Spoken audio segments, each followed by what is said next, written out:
Some standard Madden 12. Going to break down a play here. And the first thing I want you guys to notice at speed is how much more seamless this game is. And it doesn't make the game any better, but it sure makes the game a lot more polished. And the game is a little bit easier to deal with when you don't have players crudely breaking animations, when you don't have 90-degree angle cuts being made. It makes problems a little bit easier to live with. And those are things that I think we talked about with 2K5 and All-Pro Football, that you could live with the problems as long as they weren't completely out of the realm of possibility. Now, one of the major problems with this game that I want to talk about is the lack of double-team blocking in the passing game. And I want to show you an example here with Jeff Saturday and Kyle Devan about how unrealistic this makes the passing game. This is something that's in the run game, just not in the pass game, and I don't understand why. And I'm hoping it can be at least implemented in some way in a patch. You've got Jeff Saturday and Kyle Devan blocking number 93. Now, the problem is, one, Kyle Devan is kind of in a holding pattern until the block is going to be beat here, which I don't like.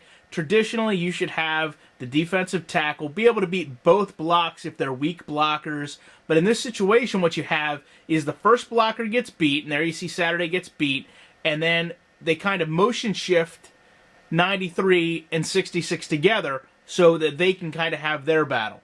And I don't like that at all. That's a crude look in a game, and it's very unrealistic that now this defensive tackle really has to beat two separate blockers individually rather than collectively. And you know what? It's not all that often that a defensive tackle blows through two offensive linemen, but it does happen from time to time, and it's completely alleviated in this game with its current blocking system.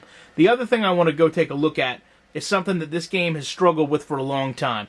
When we look at the line of scrimmage, you can see Dallas Clark's going to get a free release, and Ryan Deem traditionally would cut back inside and allow a free blitz. Well, in this case, it's running out of blitz because it's a defensive end, a free rush at the passer. However, now you can see procedural awareness is a little bit more evident. Ryan Deem goes back in his step, takes a look over directly at number 93, makes contact. It allows a pass to come off.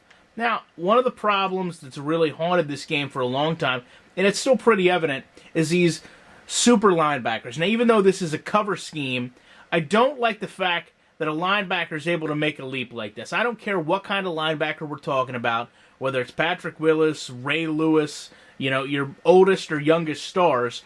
They really don't commonly see linebackers going up and getting this many pass deflections, especially with passes like this, a pass that's about 30 yards down the field, even in cover schemes.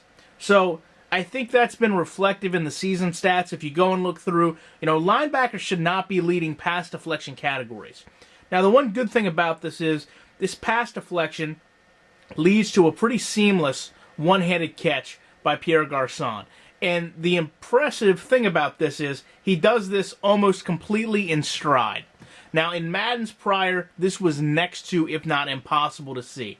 What you'd have is a wild catch animation have to play out, like the David Tyree catch or some sliding catch that made absolutely no sense. So to see this game seamlessly add in a one-handed catch on a pass deflection, you kind of have to give it props. Now, something that you haven't seen a lot of with this year is Pro Tack.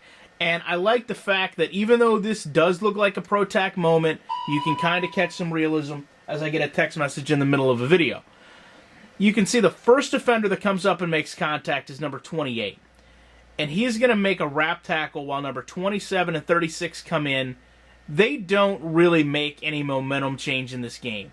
Now, the reason I'm bringing this up is I can live with this if it's a tackle. I can't live with it if Garçon breaks out of it, stands back up, and runs 45 yards down the field for a touchdown.